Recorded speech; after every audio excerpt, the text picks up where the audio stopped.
Our next presentation is going to be regarding the fires, the 2025 fires. How many responded on the 2025 fires? Yeah. So when the general is talking about a battle that you'll never forget, that's the battle.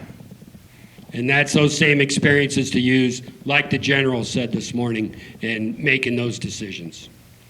Okay, first of all, we have, of course, we've got Assistant Chief Guy Tomlinson from the Los Angeles Fire Department. I already gave you his background. Next, we have Robert Harris. Robert is a Deputy Fire Chief with the Los Angeles County Fire Department. He's been there 34 years. He commands the Central Region Operations Bureau, which is everything from the 710 freeway to Ventura County. He was the IC on the Bridge Fire, the Paradise Fire, and the Franklin Fire. So a little baptism by fire, Chief, that's for sure. Career fires. I've known Robert. I was his battalion chief, and he was a medic in Engine 173 in Inglewood. And he also went with me as I was task force leader, and we went to Katrina for a few weeks. Next, we have Robert Garcia. He is the FMO with the Angeles National Forest. I've known Rob, or Bobby, I've known him a long time, and we've been on a lot of fires together. He's got 31 years, and as stated, there's only one forest, that's the Angeles National Forest. So that's where Bob's been his whole career. But the one thing too, though, is he's been the best advocate for Forest Service firefighters that I've ever seen. And what he has done to carry that message and remind people that we need to treat everybody the same. And he's carried that message, so thank you for that, Rob.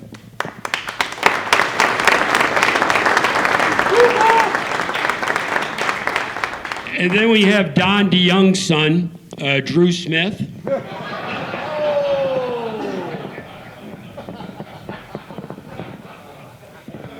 He's going to be the moderator for this next session.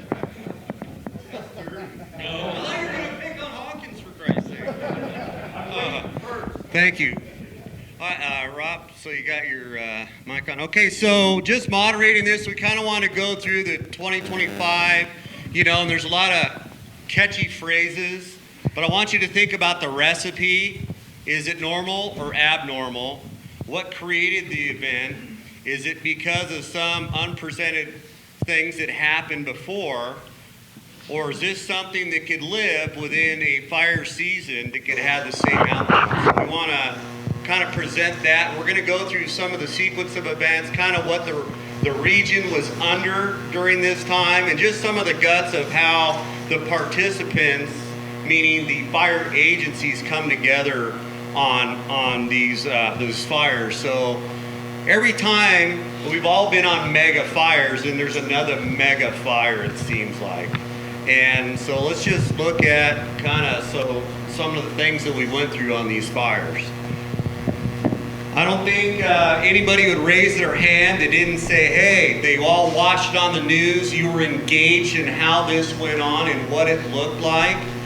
So looking at another term that you may have heard, we want to talk about the fire environment, but how about the built environment? What does the built environment look like? And how does that affect the way that we're going to fight fire? How's it going to affect our modes of operation that we're in because of a structured defense mission? We have a life and safety issue, and we also have a perimeter control obligation. And how do we get challenged or handcuffed when we have to put all that into play? So think about that built environment, because we've all had to deal with structured defense missions that were very challenging. But where have we seen it to where we have this built environment that's part of the whole fire is the fire environment, and how does it play? And we're not going to go down the fire behavior route or any of that stuff. We're going to talk about some of these things that we were challenged with. Everybody's favorite one, right? When the dozers moving the cars. You're lying if you didn't dig that. I'm telling you right now. You're lying. Yeah. So just kind of so we can relive a little of this and just see some of the challenges in this built environment.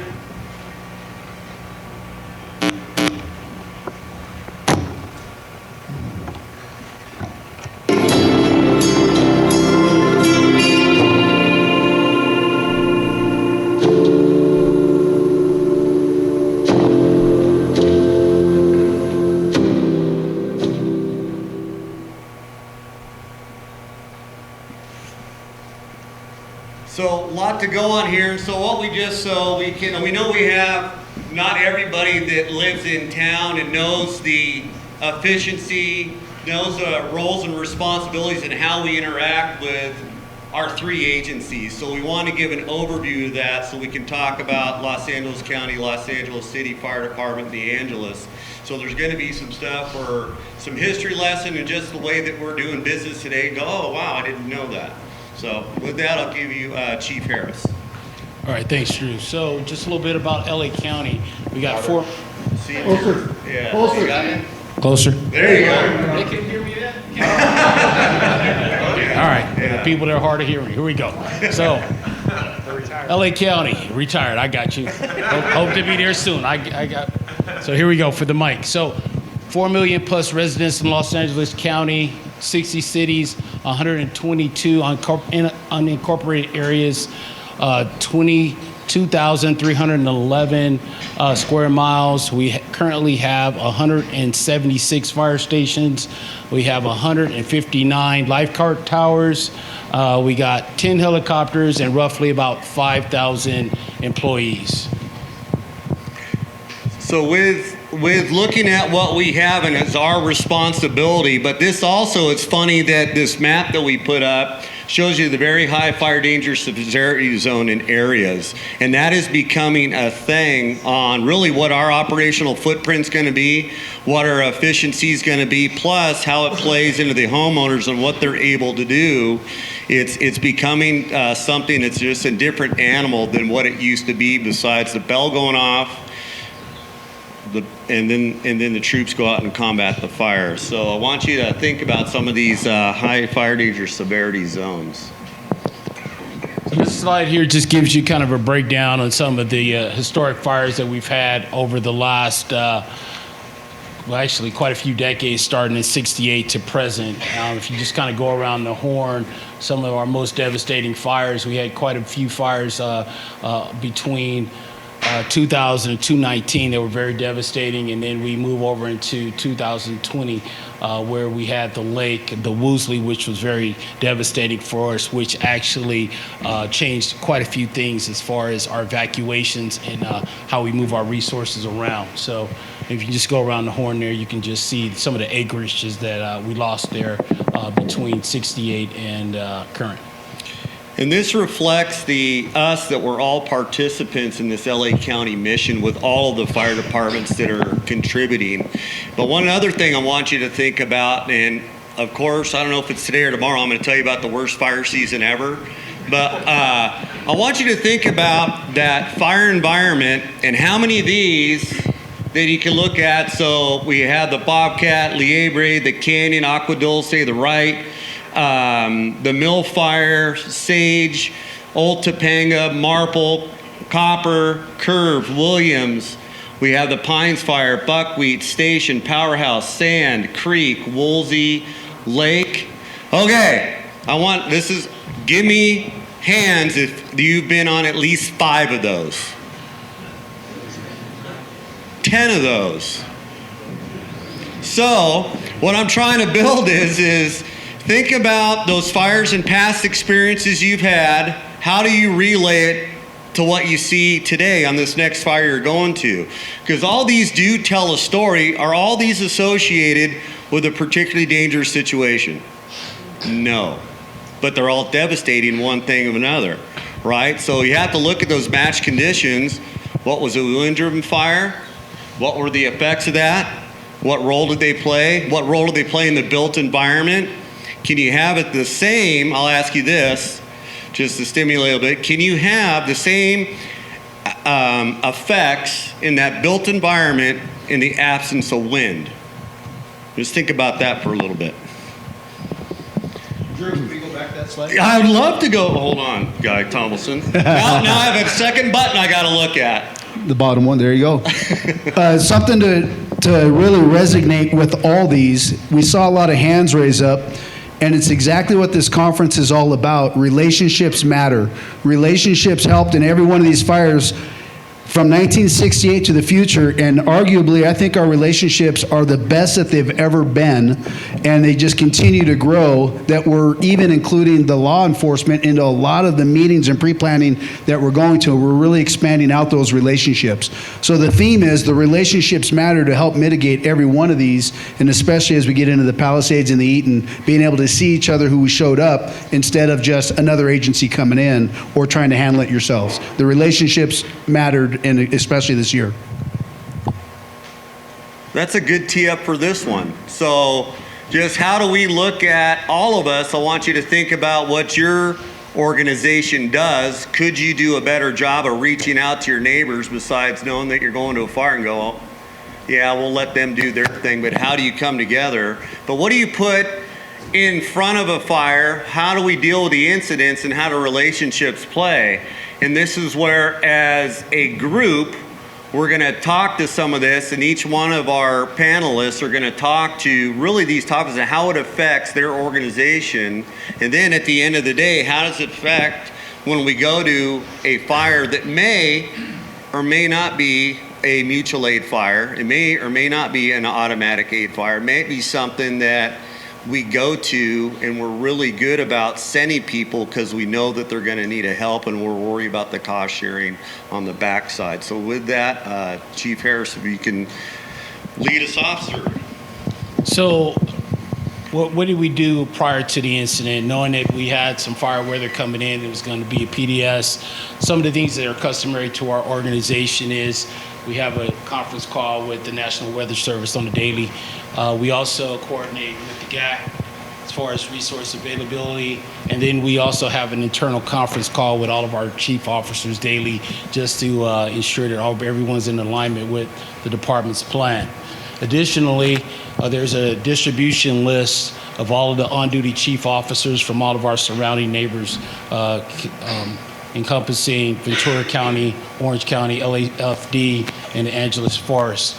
And then we also have our incident command, our INT conference call. So just so happens that Monday, my team was up. Our department actually has 3 incident command team or incident management teams, and the team 2 was actually taking duty on that Tuesday, but on the Monday we always get everyone on the line and we do training and we do some pre-planning. So that particular day we had the opportunity of getting all of our operators, our ops chiefs on the line and just kind of talking about what the plan would be for the next day when we took the duty. In addition to that, our department, because of the fire weather, we do augmented staffing where we will staff additional pieces of equipment, whether that be our Type 6s and our water tenders, and then add additional manpower as needed in our areas that are really more fire prone for brush. We also pre-deployed our Type 3s and our Type 6s in those specific areas. And then again, we identify surge overhead resources in the event that we do have a fire. So we did all of that prior, which ended up being one of the things that was successful for this incident.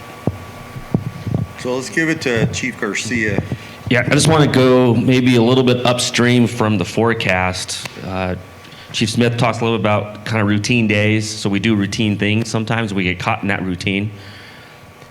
I would say that the relationship piece needs to be front and center before the event, before the forecast, and when routine is predicted to shift. And so I want to highlight a few things that we do and we've been doing. And at first it's station to station, battalion to battalion, AC to AC, the executive teams, building relationships at all levels and not taking the relationship for granted, not just checking a box, we go to an MTZ, we go to an AOP, we go do these routine things. And some of what's not been routine that I think's been a part of our success in the trust factor of the relationship is we get off our own ground, we go do staff rides together, and not just field operations people, but both LA County, LA City, the ANF have been working really hard at the relationship, and so we've done things like staff rides out of county together, off of our own dirt, and I think those are the types of things that go towards the relationship. And so when you get there and you get to this point of like, we got this forecast, we have the routine things that we're doing, but we also have the informal relationship things that we're doing. And we're texting, we're communicating, we're just checking in. By the way, I'm out of town, so-and-so's got the handle this week, or whatever that looks like, but just routine communications shifting to more of the relationship piece. And I think that's a real big part of it, because we're gonna talk about a lot of non-routine things that we're gonna have to do, not just in the event, but in managing the built environment, the fire environment, the political environment, because anyone kind of missed the fact of the government transitioning in the middle of all of this, that played a part definitely on our end and all the way down the line of levels of government. So our relationships are key to not only the operational success, but also those other pieces that come into the firefighting arena. Guy? Ditto. Yeah, way to contribute, Guy. So we do follow the entire process that you see here. The day before, we had reached out to all our FIMTs, our field incident management teams, spooled up. Team one was on call for that day. Team 2 was the backup. I'm the IC on our team 2. So we had already preloaded all our people, like, hey, you got to support Team 1 if we get the incident in the city. So when it came time for us on the pre-deployment of our Type 3s, this is part of, for your agencies, how important it is to keep people in the wildland track and in the certification track. We didn't have any available strike team leaders. Our agency is a little smaller. We only have 3,500 members. But we didn't have any strike team leaders available for the Type 3s that day. But we still have 4 million people in 460 square miles, and we're running several thousand calls a day. So everybody's running their wheels off as all these calls are going on, still managing the day-to-day stuff. So I ended up on the Type 3, so you have an AC working down as a battalion chief on our Type 3s, because we didn't know the incident that we're going to be coming to was going to be in the city, but we knew there was going to be an incident somewhere in the state, especially the southern end, more than likely somewhere in the LA region, and that's why we made sure the Type 3s were staffed up. And so I actually had worked down on the Type 3s, just filling a hole, just making sure that we were able to launch with the appropriate overhead on the apparatus. But the weather calls, absolutely critical, and the coordination critical. The conference calls, setting up with all your MTZ partners, whether you're in the Solar, the Pros, the Susanna, or the Foothill, whatever it is. But right back to what Chief Garcia said, it's all those pre-relationships that mattered. Hey, where are your fuels at? Worse than ever. What are you guys gearing up for? Oh, we're bringing in stuff from all over, from the other forests that already closed down. And it's because we're making those phone calls. You're not relying on some other document coming out. You're actually talking to your partners out there. And that's where those relationships are key to the lead up to this. And talking about relationships, once we get the fire, and one other component for how we work is I have to bring in Ventura County to this, is that with no dispatch, no response, knowing that we're going to need help, they just launched. I get a phone call and I hear, Drewski, I'm sending you a bunch of stuff. Put them to work. And I said, cool. And he goes, this is my buddy. I won't mention any names, whether his initials or Chad Cook. And he said, and the best thing I heard from him, he goes, dude, I'm also sending you a fuel dispenser. I go, genius. Who does that? Those are built upon relationships, and we'll worry about the rest later.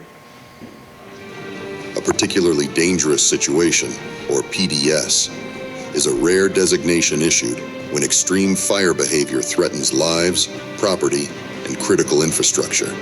These conditions are driven by a combination of high winds, low humidity, and dry fuels, leading to rapid fire spread and limited containment options. The Palisades and Eaton fires serve as stark reminders of how PDS events unfold. These fires erupted under extreme weather conditions, with erratic winds pushing flames through rugged terrain, overwhelming initial attack efforts. In situations like these, traditional firefighting tactics may be ineffective, forcing incident commanders to shift strategies from suppression to evacuation and structured defense. These wildfires often generate spotting ahead of the fire line, create their own wind systems, and escalate unpredictably. This not only endangers firefighters, but also leaves little time for residents to evacuate safely.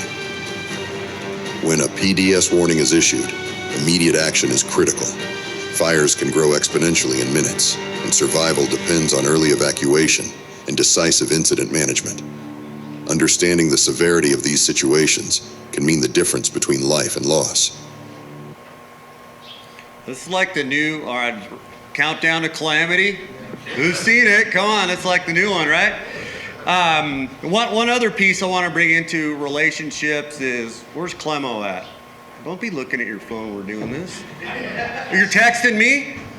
I knew it. So talking about when this thing goes off on the Palisades, Clemo shows up and helps us stack the deck on incident organization and overhead because he knew there would be a need. And that's only done because he knows he can get away with it. But it's because of relationships that he's right next door seeing this unfold, which was a significant help. And that comes into that relationship component. So, Guy, you good? Sir, yes, sir. Do we need to swap into yours, or you want to stay on this? We'll stay on this. It's all good. Okay.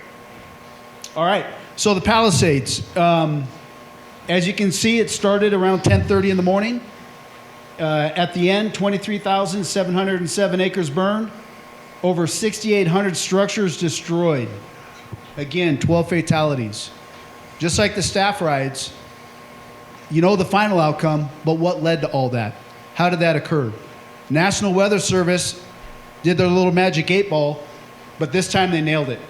They nailed it with the PDS, they nailed it with the severity, through the relationships through all the F-bands of Oscar Vargas and Drew Smith and everybody else. We knew what the conditions were going to be. If there was a spark, that created the fire. As soon as we had a fire in the Hollywood Hills, we were in the middle of our 10 o'clock operational conference call with everybody that was pre-deployed. We had a ton of apparatus pre-deployed that day, strategically throughout the city, because the winds were projected to be very significant in the Burbank, Altadena, Griffith Park, Hollywood Hills, Beverly Hills areas, on top of the other areas. So now we had areas of the city that were extremely vulnerable that have 75 to 100 year fire history of no fires.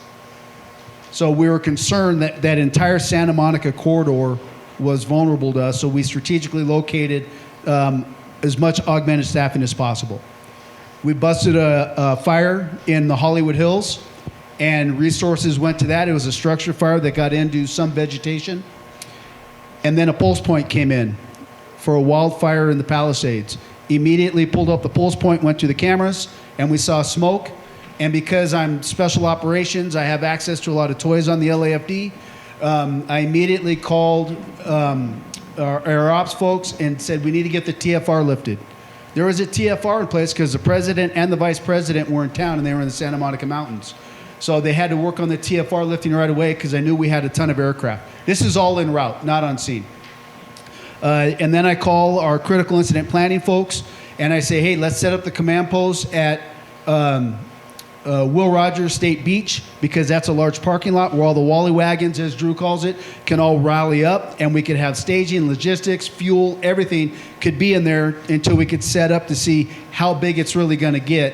And so we had fuel and incident command posts being built and 500 meals, all en route, no size up yet, just off what we saw in the alert wildfire cameras. We knew it was going to be big. We knew that it was going to be a challenge, and we knew we were going to be on it for a while. Even if we caught it, there was going to be a lot of people on it, unable to leave it because of the weather conditions that we were in. So, as we're driving there, we have a lot of stuff in place, ready to go. Communicated it over the radio. As we're checking in, they set up their command post at Fire Station 23. They're on Sunset, single base station, the engine and a rescue. And that comes into play a little bit down the incident, because as the incident commanders are there's a school that's evacuated, and all the kids are holding hands with the teacher walking through the command post because they have to go down Sunset right in front, and so the incident commanders are watching this happen. So it's pretty harrowing for them to have to see that in the middle of all of it. But it's real life. It's right. This thing was on, and it had no prisoners. It was on for everybody, and it was attacking wildly. And so it started in the vegetation. It spread to the homes very quickly, and then construction became a play for us with building construction and vents on houses and what's there, and allowing embers in, allowing embers out. And then we went into rescue very quickly. Everything's about rescue and evacuation. Rescue everybody, get them out of fire's way, let's evacuate. And then if we can hold a perimeter and build an anchor, we can start doing that. But the priority was life. Life was the goal. Life was the number one priority. Everything was built on how to sustain keeping people alive because we knew the fire was growing. And in short order, I was on the phone with Drew. I was also on the radio with Drew with the command post that was being built out. They went to a temporary location where they had a good view so that they can reconcile that, yes, we do need to go to that other location. But it was already being built out, so they knew they had a good plan in front of them. From the initial command post to now where they can meet up to say, hey, are we going to go unified or not? It looks like we're going to do it. And then when they went to the big command post, it was already set, ready to go. Within 2 hours, we had spotting all the way across, and it was going. So the goal for us was life. Life, life, life. Rescue the people, evacuate the people. And the perimeter was key because we wanted to hold the anchor and keep it as narrow as possible because we didn't want to get into all the homes and we didn't want to get into Topanga Canyon. And then I saw a column of smoke because I was up at the top. I was Division Alpha and Division Zulu and the strike team leader. And story for another day. And I reached out on the radio and I go, hey, you need to evacuate everything to the Getty Villa. Evacuate to where? Everything to the Getty Villa needs to be evacuated. That entire community, the fire's going to Topanga. We have a spot. I can see the column building right now. And so very quickly, everything was evacuated into Topanga Canyon, and they started building the box. The initial box that we tried to build, I recommended Las Virgenes, Dirt Mulholland, down to San Vicente to Sullivan. And then that expanded all the way over to Mandeville, and then eventually we wanted it to go to the 405. And that's for contingency, building all our dozer line in and having all our control lines in and being able to get ahead of a lot of the hazards. And it went to almost all our control lines. It did make it. Thank goodness we had the Franklin fire burn scar. Stop it. So, and we kind of laugh about that, right? It stopped at the burn scar, but it took out thousands of homes to reach that burn scar to stop, and 12 lives. It was significant, and it was marching and marching and marching for 3 days. For 3 days, relentless fire, violent winds, violent fire activity, and it was just relentless on everybody, and everybody was laying it out. Whether it was the law enforcement trying to do evacuation or control the streets or get people out of the way, to the firefighters that were the boots on the ground, the helicopter pilots that were throwing up, flying their aircraft because they were getting bounced so hard, aircraft being grounded, dozers not being totally ineffective, hand crews getting chased out every couple minutes. Nothing in our wheelhouse was working. Talk about pace. Which of the primary alternative and contingent plans actually worked?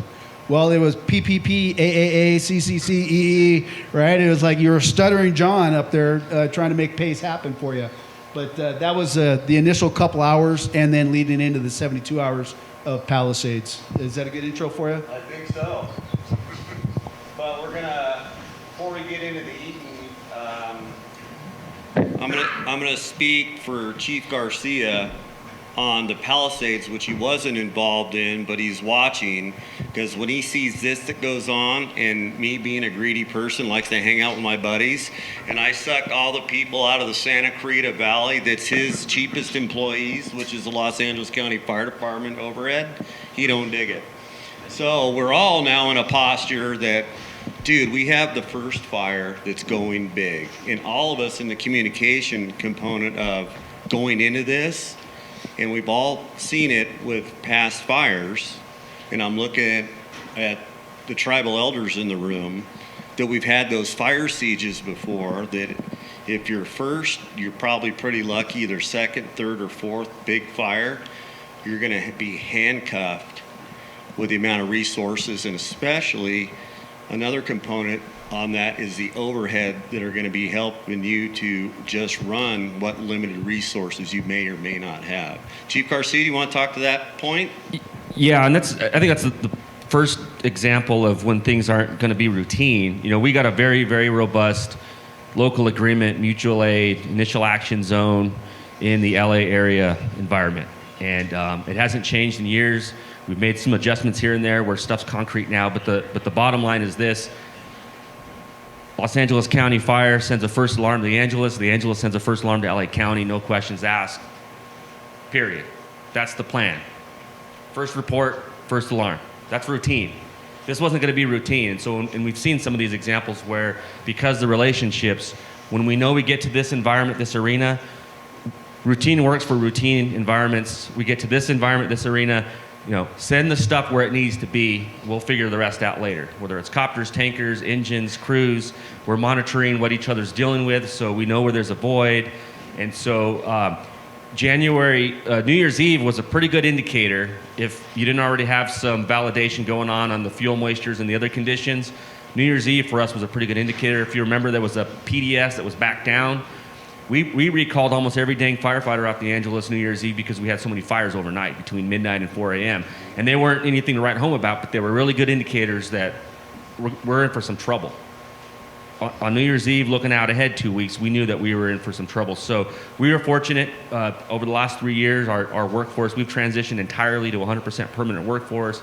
We still had tankers and copters and things sitting around that we would not normally have in January. If this was 3 years ago, we would have been at least a third of our capacity. So that was a one-up for us. And then we were moving a lot of stuff. Some of the folks that are in this room that were part of the special ops group that people kept calling it, like, dudes were just showing up from all over the place. They weren't just showing up, but Jimmy back there, Chief Dunphy had just retired, and we were just building an empire and kegging people up because we knew we were in trouble. And that relationship piece was really important to surge resources where we knew stuff was a void after Palisades was the first shot fired for SoCal. Thank you. Yeah, I got to add for the younger folks in the room, if you're not a visionary and you don't think you can make a difference throughout your career, did you hear what he just said? How many floors have staffing like you do, staffed full time? None in California right now, but they're working. They saw the need, they pushed, and Chief Garcia made it happen because he grew up on that floor. So never feel like you can't get something accomplished. They worked very hard at that, and they did almost a dang near impossible. Full-time staffing on the floor. So really, kudos to you on that.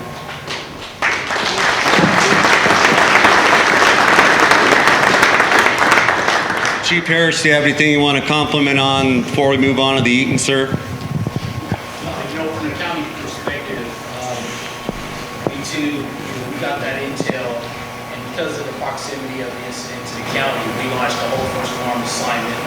On our monitors, we obviously picked up the fire and knew that it was rapidly moving toward the county. So we started a first alarm assignment to the area and quickly went unified with LA City Fire, just so that we can come together with a plan on how we were going to try to mitigate this huge beast of the fire.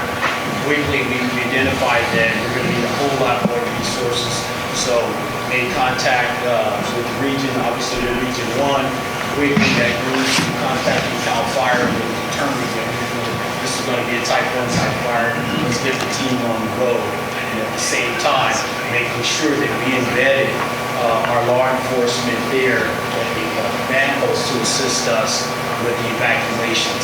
When we look at each of their priorities, life was number 1 because we still have a lot of people that were still in the generalized area. So ensuring that we had to pull back from firefighting, but we had to get that life priority forward to get those people out of there. So very, very challenging situation, but it was very refreshing to come to the command post and again, be able to put face with the name and be able to really integrate into one incident command structure. And that really, really helped us, especially on our law enforcement side. And Drew Smith, that is one of my division chiefs on the coast in Malibu, he puts a lot of effort into just working with the sheriff captain, Captain C2. And so when we went to that evacuation piece, it was very seamless because we've invested that time and now they speak our language when it comes to just how we move and how we evacuate. So again, just cannot overemphasize the need to really come together, work collectively with all of your partners so that we can have a really good outcome when we are faced with some incident of this complexity. Thank you, sir. So, transitioning to the Eaton fire, which I was not on, but I did give up a bunch of stuff to Chief Garcia. So, Chief Garcia, if you can walk us through some of the components of the Eaton fire, sir.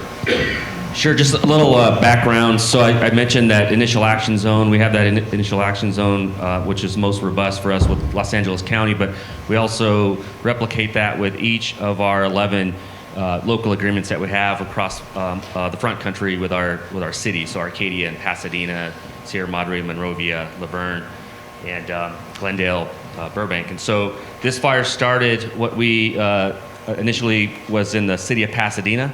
So the Verdugo group had a response. There was coordination on our V21, so it was really apparent early on where it was. Most of us that had been in that piece of ground for a while knew that Kinaloa was 93, so it's overdue. When our partners at Oxnard said this was going to be akin to the 2011 wind event that we had in 2011 when the wind event happened, we had already had some moisture, and the power was out pretty early on in that event, so we didn't have a lot of wildfire problems. We had a lot of blowdown and power line issues, that kind of thing. So we knew, based on obviously New Year's Eve conversation to this 2011-like event, we were going to have some big problems in the front country, in particular east of the Arroyo Seco or east of Pasadena. Doesn't see a lot of strong Santa Ana effect.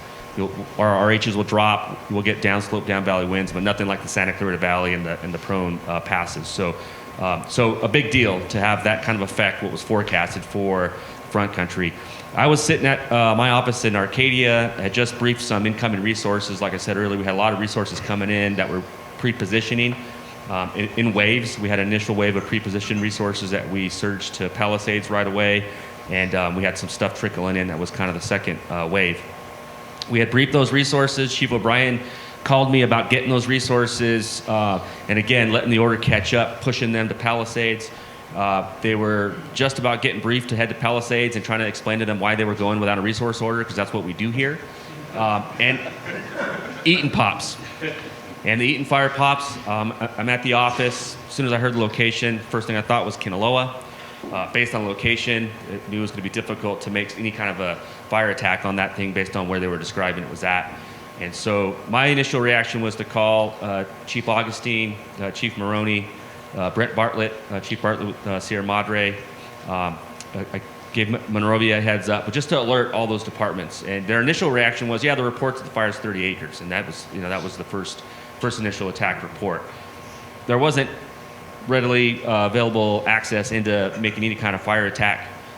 So most resources coming in, each agency went to second alarm right away before there was even anyone on the edge of the fire. And their primary assessment was to immediately go into structure protection groups to start positioning resources, just wait for it to get to them, basically.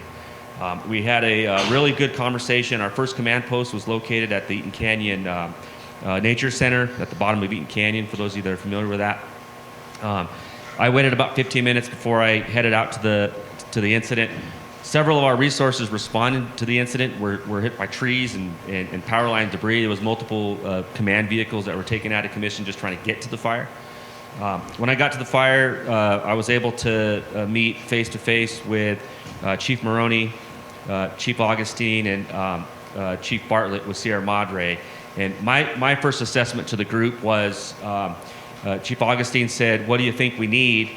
And I only asked him for 3 things. The first one was the Rose Bowl for 30 days, 100 ambulances, and 100 buses. And I don't think he realized what I was asking him. 5 minutes later, he came back and he's like, wait a minute, we need to talk. He's thinking strike teams and kind of that build the organization. We had some great initial attack ICs that know each other very well from all the departments. They're very well rehearsed in the MTZ. They meet regularly for lunch, and they're all very, very familiar with each other. So it's not, it's more of a how are you, not who are you kind of an event when they get there. We asked them to relocate the command post immediately just because where they were located, we needed to think much bigger picture. I didn't make the best suggestion. I moved us to Farnsworth Park. They weren't really into that. I had backup from the other departments thinking it was probably a good idea to move. Their concern at the time was that's too far. It was 4 miles away. My concern, it wasn't far enough. So we ended up at Farnsworth Park. Maybe Chief Harris talk a little bit about kind of that phase of the incident from beyond that initial setup of Unified Command. Pasadena, LA County Fire, the Angeles went Unified Command. Pretty much immediately, they were discussing Unified Command over the radio just en route. It was a matter of getting face-to-face and identifying some command structure. As you would imagine with the Verdugo cities, within their frequency plan initially, moving to a unified command structure and a comm plan that would support everybody. That happened fairly quickly, but the reality was those first responding units went right into evac and life mode, many of those that would have been involved in kind of setting up the structure, the ICS structure. So the group coming into that second wave at Farnsworth Park really had to start building out, thinking much bigger than where we would typically be in the first couple hours of the fire. So Chief Harris can't talk to that because we were buried at Palisades. So I don't have any background on besides the great work that happened there and what we were faced with on the incident organization unless I talk to, does Mike want to talk to that? Inman? Yes, I love it. I got him, dude. You see that? He's all, dude, if he's thinking it, you're hearing it. He is not happy with me right now. Come on up, Mike. Come on. Come on, Mike. Cabrera. Hey, Steve Cabrera. Come up. Cabrera. Come on, Steve-O. My other buddy. Yeah. This is why we're here. We're all learning. So this is Steve Cabrera. He's the assistant fire chief out on the east end. Deputy Fire Chief Mike Inman used to be on the east end. Now he's Region 1 extraordinaire. Here. This thing on? Good morning, I'm Steve Cabrera. I'm Assistant Fire Chief, Division 2 for the 9 cities in the front country there from Bradbury, Duarte, all the way to Claremont. January 7th was a day that we're not going to forget in Southern California, especially LA County. It all started off with the Palisades. I am one of the ops section chiefs on LA County's IMT 3. We have 3 IMT teams. Team 2, about 10:30, 11 a.m., went unified with LA City. And at that point, LA County Team 3, the team I'm on, was just barely doing an AAR for the Franklin fire. So we're just still catching up to things. So as we're in the classroom doing our AAR for the Franklin, we hear the Palisades break. We do a little 5-minute break. I asked the IC, I said, who's up next? And they said, stand by. It'll either be Team 1 or Team 3. It ended up being us, Team 3. So the good thing from that is after that AAR, we immediately, the ops section, bonked our heads together and started figuring out what we're going to do next. And we knew something else was going to pop. And like it was said here before, on for me it was January 1st. Drew started talking about this PDS and started informing us of what to be prepared for. And I don't know if you use the old Smokey Bear saying on that one, but The gorilla flicking the lock. yeah, that's what it was. He'll say the gorilla flicking the lock or the Smokey Bear is going to come out and play, so be prepared. So he says those little phrases that kind of get your spidey senses going. So we kind of knew, we come up with a plan, And then the ops section folks, we tied in again. We had 1,700 on a virtual Teams meeting. And, I know Joey Spindler, he's in the back there. He was part of that team. We came up with a plan, and we're like, hey, it's 5 p.m. We're surprised nothing broke, but it was really starting to pick up. We're watching the fire weather snooper, another trick Drew taught us. And we could see that winds in Altadena were picking up. And just a quick story on the Altadena.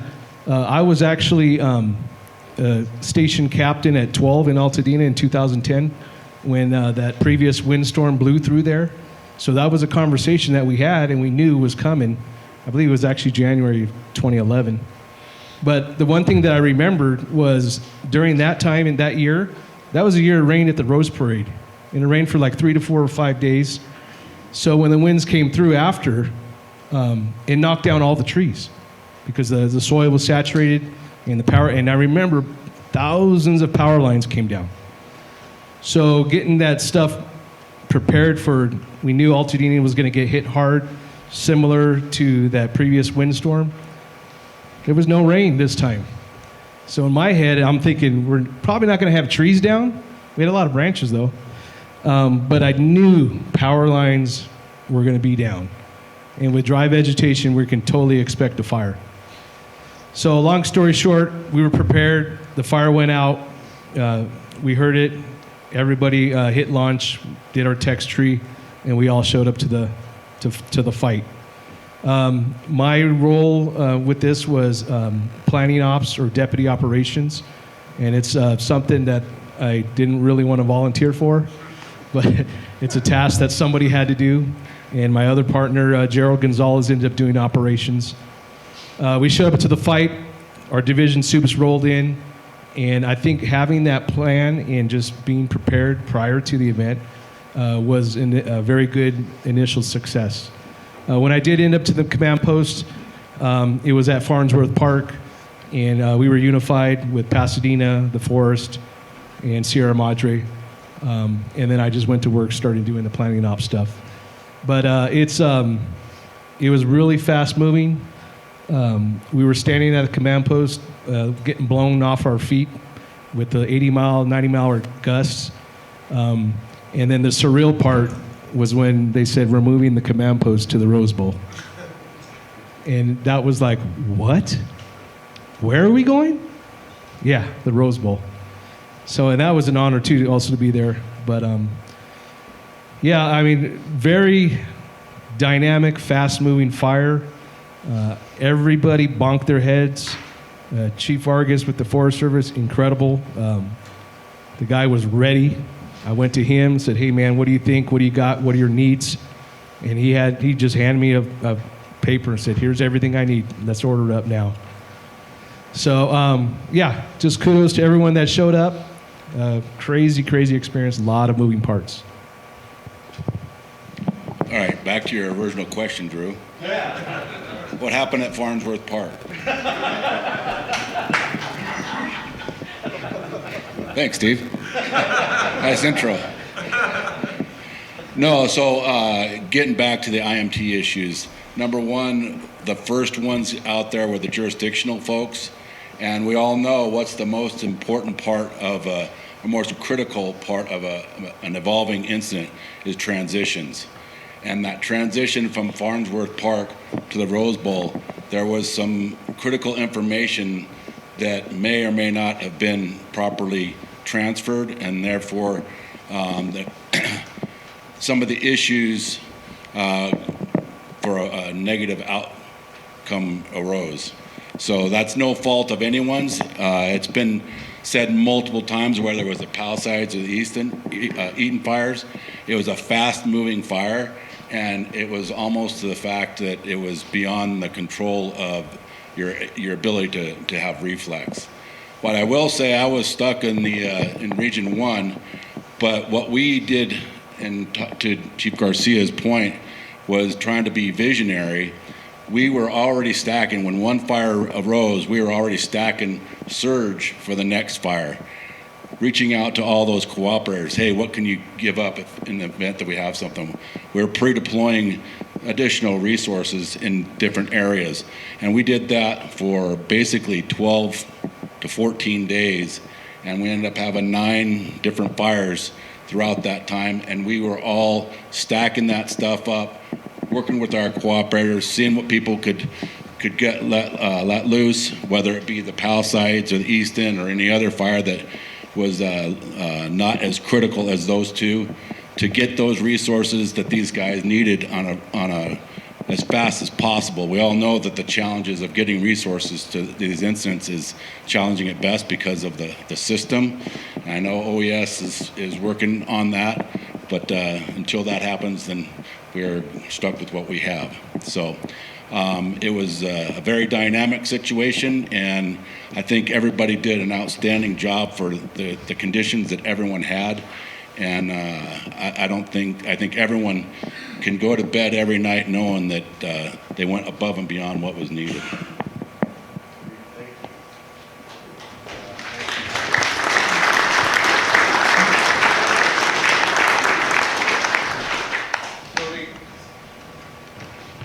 You mentioned a few of the other fires, and this is just some of the few the other fires that were involved in Region 1 within LA County and Ventura County. That some of them were small, but there's reasons why they were small and they didn't turn into these big, expansive fires. And one thing I want to bring up is you hear this term, extreme fire behavior, extreme fire behavior. I'm not a big extreme fire behavior dude, because everybody's extreme is different. But this, what I would categorize this fire season as extreme, based upon the PDS and the fire dynamics that we were associated in that built environment. So my thing is on extreme, everybody's extreme is different. This is an extreme experience based upon that built environment and what we had to deal with. So we look at some of the recovery and rebuilding, and this is a big machine on the amount of people that came up to help out within all of these fires areas. And there's so many different things that come in that affect all of our organizations. On right now, this is what we're looking at in all the organizations. How are we going to deal with some of this? Is Defense will say Zone 0, home hardening, fire-wise. I heard a lot of, oh, well, I hardened my home. Oh, you did this? Well, yeah, kind of, but okay, you didn't. All right. The fire-wise communities, infrastructure improvements, and a lot of the NGOs, and I know that we get buried with a lot of the NGOs, and they can be really a force multiplier behind what you're doing. And really, I want you to look at is the community investment of the organization and how you can bring the community involved. One of the things that our organization did in the Santa Monica Mountains post Woolsey fire was a community brigade program that paid volumes for us in this fire here in the Palisades on the way we perform. That's a whole different discussion, a whole different side. And we have quite a few of our overhead team from the brigade here that I really would like you to engage in them and say, hey, how does this work? Because that is significant for your community partnership. It's significant. Now the next topic is, all of a sudden it's apparently a good idea that we needed to have some land management practices. Apparently that's new. Has everybody heard of that? Yeah, so we're going to be looking at how that's going to come into play. And of course the community engagement and public education component. Any comments on any one of these pieces that you want to identify with your organization? Yeah, just broadly, incidentally, we were working towards most of you that have been around a little while, remember looking up at the Sangamo Mountains and seeing fuel breaks on every ridgeline essentially for decades. And we're recycling some of these concepts environmentally, land management-wise, and we did have some new authorities, and we've been working really hard to get a comprehensive fuel break strategy. We're partnering with some organizations. Our first installment was the Front Country Fuel Break signed in September during the bridge fire. And so to your point, Drew, we do have new technology. We do have new concepts. We've learned a lot.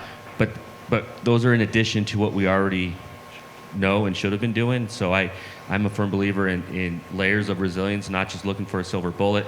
Unfortunately, all of our organizations right now are getting lots of silver bullets pressed, and some will I think help and enhance, and others will bog us down a little bit. But that's something that we're really doubling down on.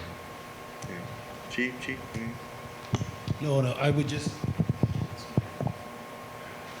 One point that I would just think about when we think about the whole recovery piece is this turned into, toward the end of the incident, when we started getting a handle on the fire, that whole HR, human remains piece, turned into a big thing. You look back at what happened in Hawaii and just the devastation there and just the amount of casualties that they faced. Although we didn't have as many casualties, that's just something as an incident commander you got to be thinking about early on and what that really looks like and the resources that you would have to bring to bear in order to really be able to stand up that phase of the mission. So it's just something, there was a lot of lessons learned there. Fortunate for our organization that we had quite a few members that had launched and went over to Maui. And so we were able to really develop a plan with our partners from the Los Angeles Fire Department on how we were going to go ahead and stand up that whole USAR component to be able to mitigate the recovery and the identification of those members that were lost. So it was a big lesson learned on that, on what we would do better in the future.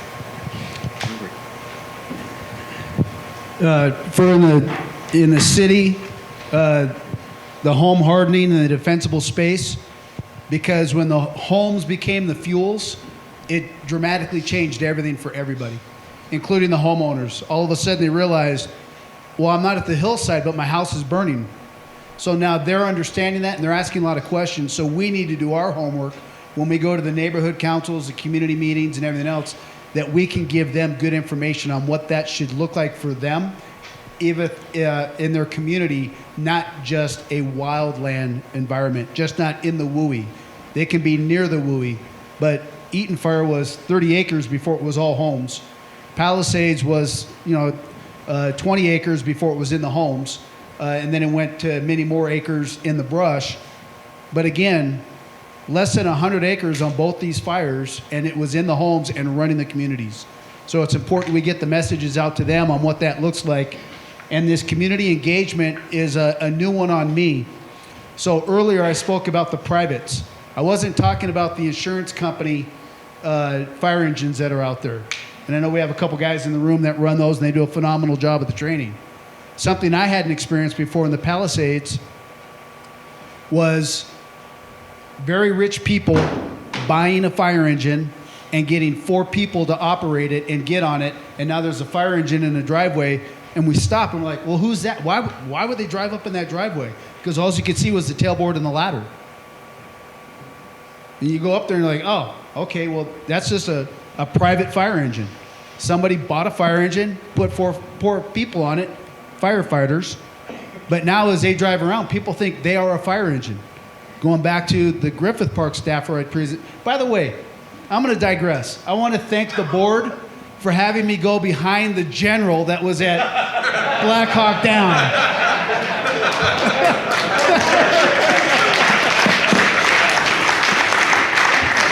Yeah, really? Thank you.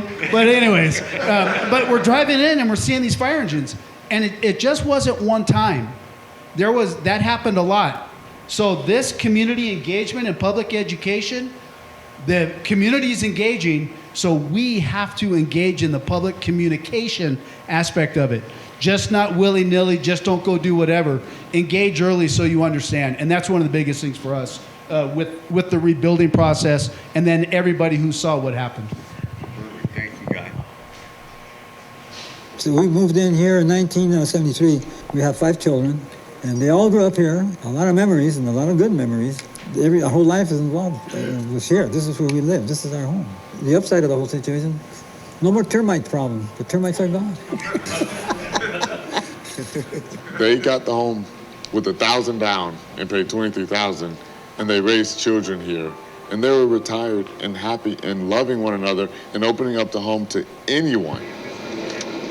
About 2:30 in the morning, sheriffs driving up and down the street, knocking on doors, whatever. Evacuate, evacuate, evacuate. What? I could see where the house is already probably being burnt. It was just out of control. The firemen, there's nothing the firemen could do. And the wind was so strong. We just grabbed the 2 suitcases and let's go, you know. So we signed up for the Army, the Corps of Engineers. They're working together with the county, so we signed up for it. So they're going to go ahead and give us some paperwork to sign that they're welcome. Yeah, they're welcome. Yeah, they can come in. They can come in and clean up, you know. You know, phase 1 came and crushed it. They put up their signs. It's good to go. Now we're just trusting for them to do the debris removal all the way down to the foundation. One day at a time. Yeah, One day at a that's time. all we can do. That's all we can do. One day at a time. We're going to rebuild whatever it takes, even if we have to put a tent, but we're coming back.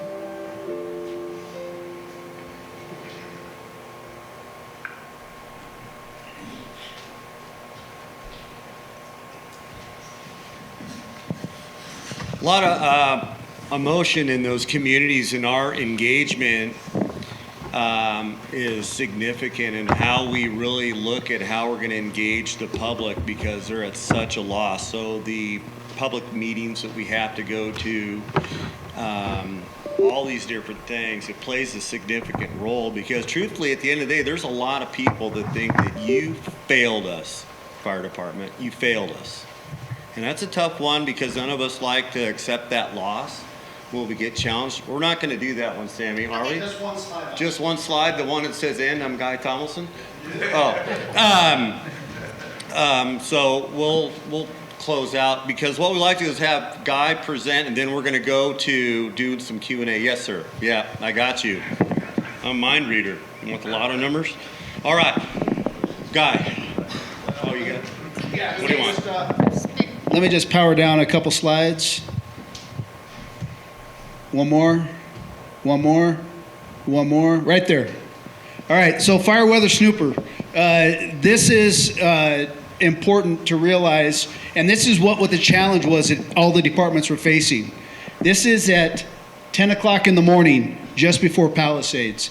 Malibu Hills, 63 mile an hour gusts. Burbank, 62 mile an hour gusts. So that means for us in the city, Mount Washington is also getting extreme gusts. And then you come down to Van Nuys, and in the top 20, you have Burbank. In the top 5, you have Burbank. That's not normal. And then you come over to later that evening, just after the Eaton fire had started. Palisades is already burning. The Eaton fire has started. And look at the top. Malibu Hills, 81 mile an hour gusts. Beverly Hills, 71 mile an hour gusts. Burbank, once again in the top 5, who would have ever thunk? 62 mile an hour gusts. And then we drop down to Santa Monica, 5% RH. Santa Monica. This was an extreme event. And even Santa Monica was having 41 mile an hour wind gusts at that particular moment in time. So this was a very significant event. It was a significant, violent PDS event that occurred, that it just took a spark to create the major fire. Whether it was from an auto fire, a structure fire, a house fire, the wires down, somebody with fireworks, whatever it was, it just needed the ignition, and then it was off to the races.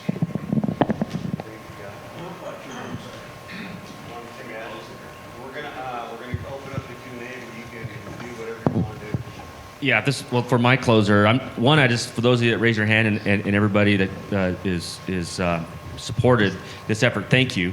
For those of you that sent firefighters. Drew shared about those communities, like all of us that have lost communities, and to this scale is a whole different level of environment from my perspective, from my career. There was periods of time where all of us as leaders, whether it's module leader, or, company officer, or battalion, you get that knot in your gut that you're going to lose a firefighter, and there was multiple times throughout that period of time where that was the forefront of my mind. And I'm extremely proud of our people. I'm extremely proud of the interagency cooperation that brought all of our firefighters home. And there was periods of time where in the 72-hour and beyond, many of our folks felt a little defeated, quite frankly. And we've had lots of conversations since then about the scope and scale of what they were dealing with and the successes. There's always going to be challenges. There's been a lot of focus on system challenges, and those are there. There's focus on technological challenges, and those are there. I think we'll be remiss if we focus strictly on systems and technology and don't focus on the challenges and the successes that this type of environment, the interagency environment, and the relationship that are so important to the successes in bringing our firefighters home. Yeah, perfect. Thank you, Chief. And Chief Harris, you have something you'd like to close with, sir, before we go to Q&A? I would just say, obviously, we all know there was a lot of challenges that we had. There was a lot of successes. When we look at our opportunities for improvement, I think, where we talk about the relationships that really were a plus for us, there's still some opportunities to look outside the fire service to law enforcement, our other city and local partners, that we need to strengthen those relationships as well, because everybody came to this party. And there was some definite challenges that we faced here. In addition, I would say when it came down to that evacuation pieces and the methodology of that, we learned a lot from the Woolsey fire, but not everyone is on the same operating platform. So there's a need to really look at how we do business as across the state, really, when it comes to the evac piece, and really do better, because we know better. We already see what could happen. So as we look for how we're going to move and do things differently in the future, that's really a point that we're really trying to focus on, just so we can benefit the community as a large. So thank you for the opportunity. Perfect. Thank you, Chief. So I'd like to open it up to a couple questions and such. So hit us. Russell. Yes. First, I want, you mentioned a couple of fires. I think it was the Lydia fire. It was one of the smallest fires. So, without considering wind speed and relative humidity, because we know that's going to always enhance the advance of a fire. And then, Guy, you also mentioned quarter-inch screens in school and buildings, because embers get there. So, what caused some wildfires to be small and easily contained, including those factors? From the fire prevention guy, that's why. That's the fire prevention? Well, since Lydia was mentioned, I'll touch on that one. For example, one, we didn't have the weather, the wind factor. It was windy, but it wasn't exceptionally windy.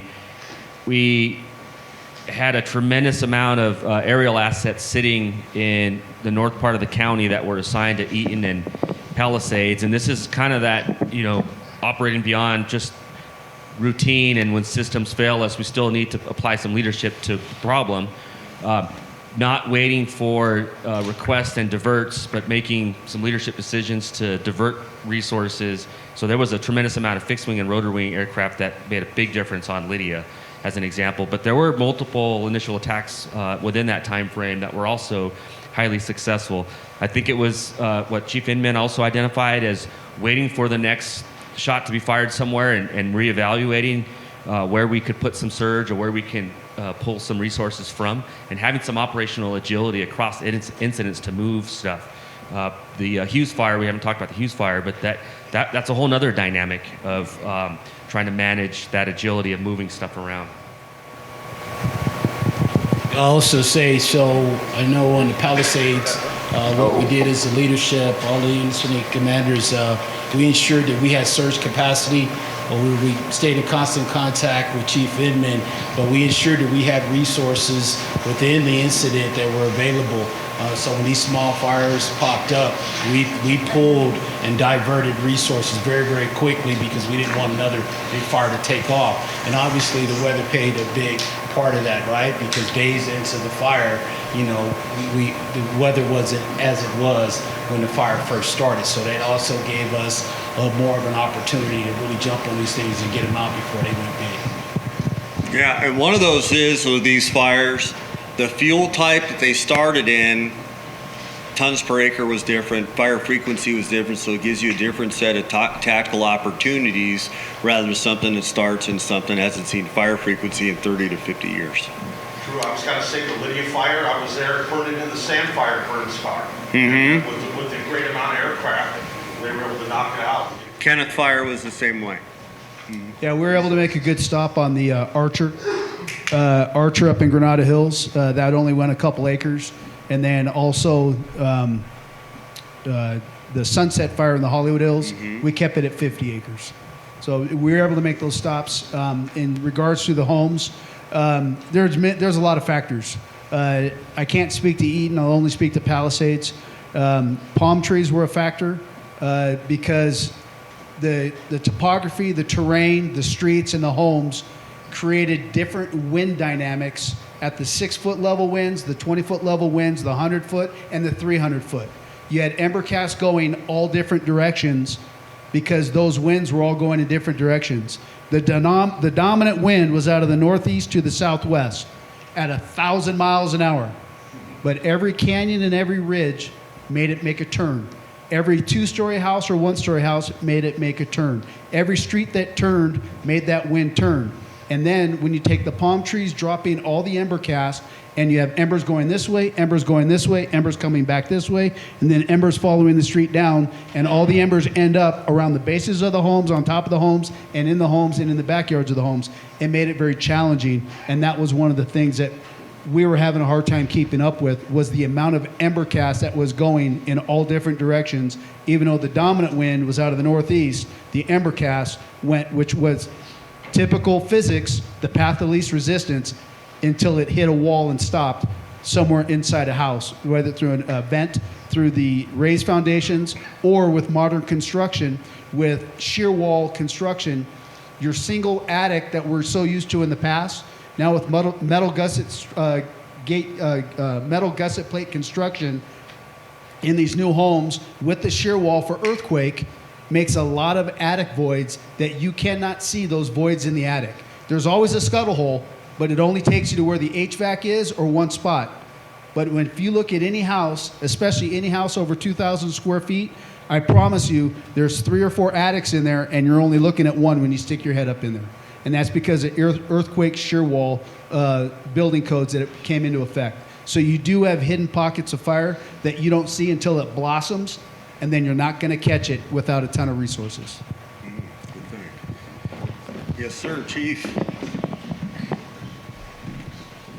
I got 2 quick questions.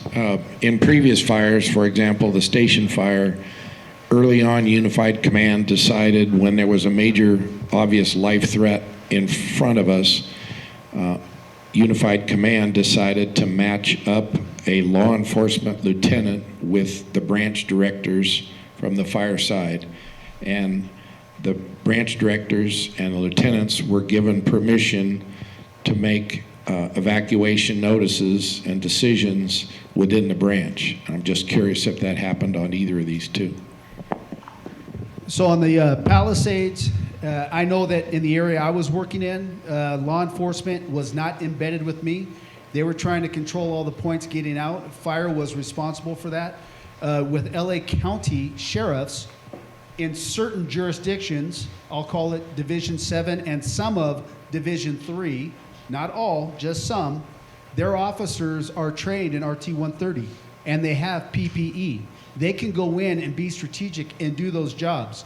However, once Palisades grew, and it grew fast and big, and then the Eaton popped, does every law enforcement officer have that same training and capacities to do that job? I honestly don't know that answer to that question. LA County would, but that would be a concern to me. So they were not directly embedded with us, but they were definitely out in front, and they were getting people cleared out, and we were trying to control the streets. For us, that's one of the reasons why I picked the command post location. The command post location I picked was Will Rogers State Beach in the parking lot. That left PCH wide open and Sunset open for evacuation routes. Our only other option in that area for a sizable command post is closing Sepulveda Boulevard, which is the artery for the 405 freeway. I think that's called a cluster, never mind. So anyways, that's why we chose those locations. So law enforcement was trying to keep the streets open so that the people could get through and out, and also making the notifications. And then we were making the notifications with the Life Mission and then the structured defense groups. Make sure everybody's out of the way. Evacuation is obviously law enforcement priority, but what we found in the freeway fire was shortcutting the communication system by going 1 or 2 or 3 levels up the fire side, getting back to the command post, and then coming back down 2 or 3 levels on the law enforcement side.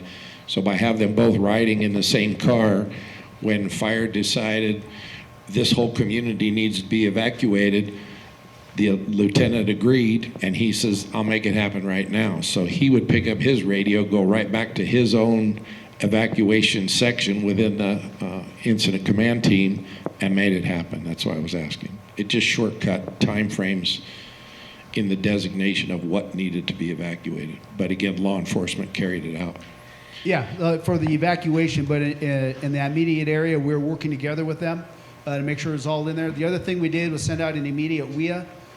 So we had the WIA alert, the shake and shop, there's a fire in your area, and then we progressed into the Genesis app on the fly. It was a tool for us that a lot of people were using. We were not. On the fly, we went to it, so everybody was getting alerted even ahead of where we were at. One of the thoughts that came up was also with the helicopters, just having them hit their sirens and waking up the neighborhoods. As they were coming in, they normally do the sirens for their drops, have them just fly over the neighborhoods and wake them up. Make sure they knew that there was fire in the area. But that only works when the aircraft are flying, and they were grounded by 8 o'clock that night. So we didn't have that option. My second quick question is, putting on my safety officer hat, I've seen several presentations about the Maui fire situation and the extreme issue that it created with all the Tesla Powerwalls, solar system backup batteries, electric vehicles, electric bikes and all that. I'm just curious what's the aftermath, or what did you find in these 2 fires with trying to deal with so much lithium-ion batteries involved in the incident? So obviously that's a major concern for us. You know, we got a lot of lithium-ion batteries that are out there right now. That became a major issue where we brought in all of our partners, AQMD, Health Hazmat, to really go out there and take a look at just what the exposures were. They got in there, developed the cleanup plan, and as you can see, turned over to the Army Corps of Engineers. They developed that plan and executed it. For us, it was just a matter of just staying in our lane and then looking at making sure that we got incident stabilization, getting the fire out, and then turning it over to that agency to just drive that mission. And then the other thing that is good that for us in our municipalities is we have hazmat. So we were able to bring in the USAR teams and the hazmat teams. The USAR teams to make sure that they were stable, the hazmat teams to make sure that all that material was at least stable or controlled, or a better environment for everybody to kind of work in. You're never going to make it pure. And that's, again, where Fire Scope and then those groups and committees were able to come in right away. So right away, all the experts, the tech specs in the ICS world were brought in to assist with that. I'm going to go back to answer your question on the law component. So one thing that we're doing is we're creating a law branch. And we're putting a cop in charge, and we embed it with one of our chief officers, because they're going to talk on their cop radios, but we have embedded operations branch director with him or her that is the law branch, because law always wants to be the operations section chief. Oh, I'm the law ops. Well, you're right. You're the operations branch director, right? And so you build your organization. This is what we're evacuating. Build your traffic control points. Deal with all this, build your organization, let us know what it looks like. Then it's an easy voice from a fire person that's embedded with them to get it back. Yes, sir. Good question. No. Yes. The screens for the eaves and the attic vents, and how much of the fact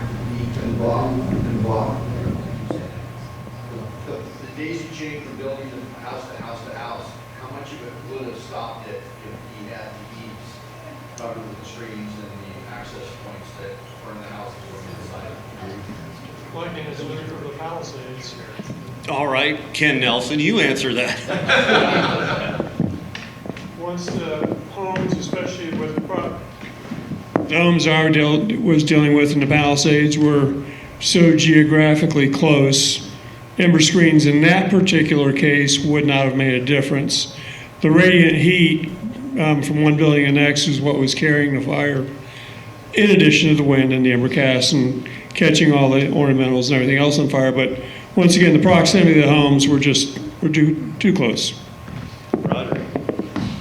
Timmy Chavez. Sir, hold on. Timmy had his hand up first. And he gets angry when he gets hungry. Angry.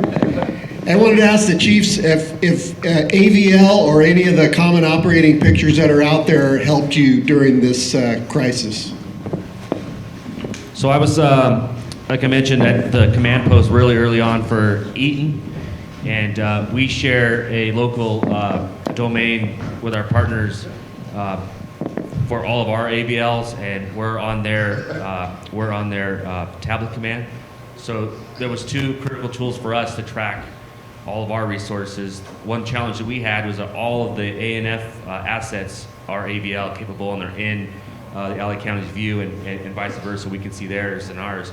But we had so many pre-positioned resources that were part of that initial attack.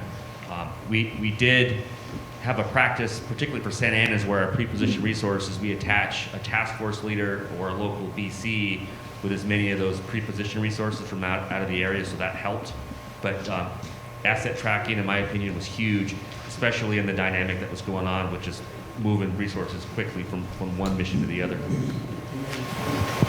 And I'll say definitely for Palisades, that was huge because we could see a lot of our partners' assets, and we were able to move them around. We were getting a lot of calls that were coming in, and we can actually look on the map and see where the closest units were, so we were able to direct them. So it was key.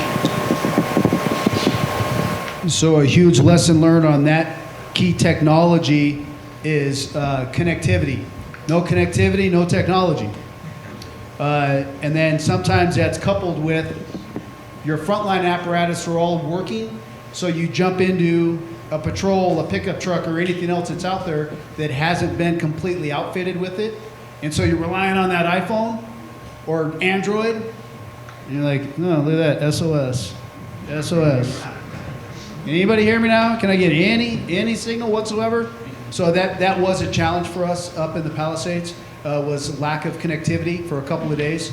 I'm not going to do a shameless plug because I'm not getting any money from it, but Starlink was the game changer.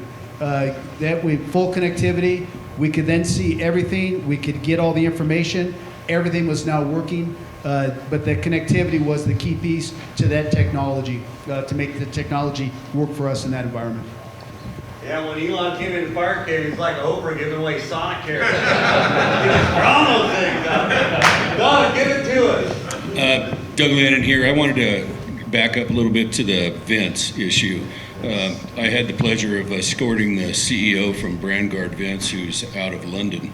He came out and met with the West Coast director out of San Clemente, and we went into the Big Rock area of Malibu.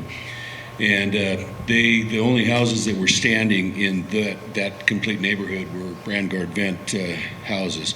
There was 2 houses that did burn in that neighborhood. It was because of overhanging trees and brush and stuff, but they estimated that 93% of their structures with Brandguard Vents was a survival rate. So they're 93%. So they are working. There's another vent out there called Vulcan Vent. So I don't want to be a salesman for one or the other. They both are similar, and they're having good success with them. Okay, Rob, since I like you, you're the last one. I can use a big boy voice. Yeah, okay. Hold on, ready? Go. So the fire service has a great tradition of relearning lessons, and I thought you, even following the general, did a nice job of highlighting that. So thank you very much for that. And that's where I'm going. Relief, reserve, and training engines. We've learned that engine since the 1980s. And I don't mean to, it's a safe space, or I don't mean to trigger anybody. But that got into the press really big. And I can speak personally that we learned the bad lesson in the early 1980s because they're all there, and they weren't maintained, the equipment wasn't on, blah, blah, blah. So was that a big issue for this that was pivotal? Or was that just a nice reminder to try and do better with it? Because we always learn the lessons because it's 5 or 8 years past the last bad thing. You know? You talk about the relief or the reserve apparatus? Relief, reserve, and training engines. Put them into service, did you have them, did you not have them? Press count. So there's a lot to that question.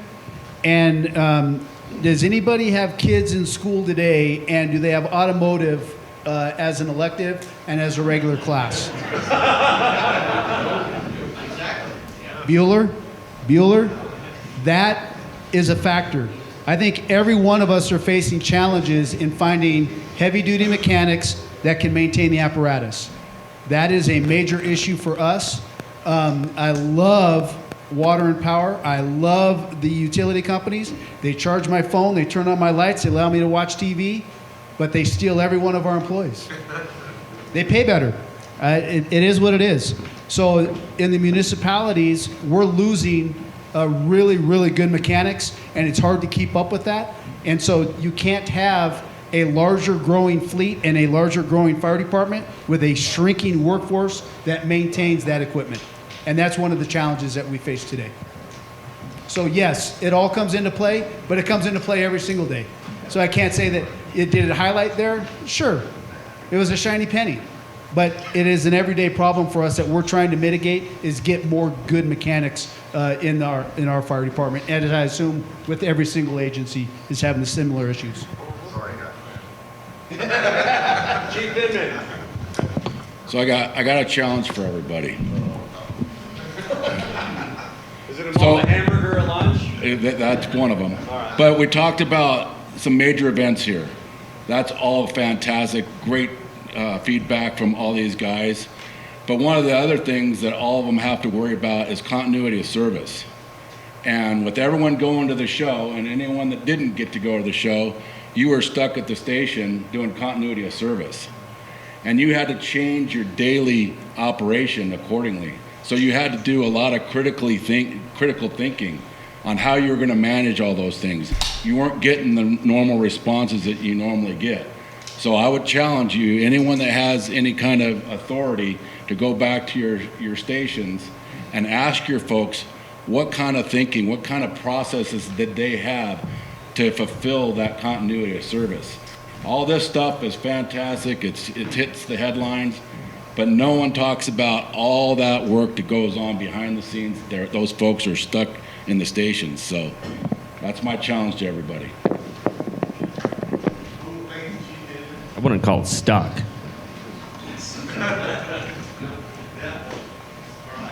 Hey, so thank you for that. And I want to close this out, this is exactly why this conference here, to share ideas, lessons learned, think about concepts, and then after this presentation's done, reach out and talk within your organization and build those relationships to learn about this. And this is a safe place for us to do that. That's why this was created, for us to share those ideas, concepts, and have lessons learned, that we can be proactive in what we do, because we know how good we all are as being reactive after we see the end result, right?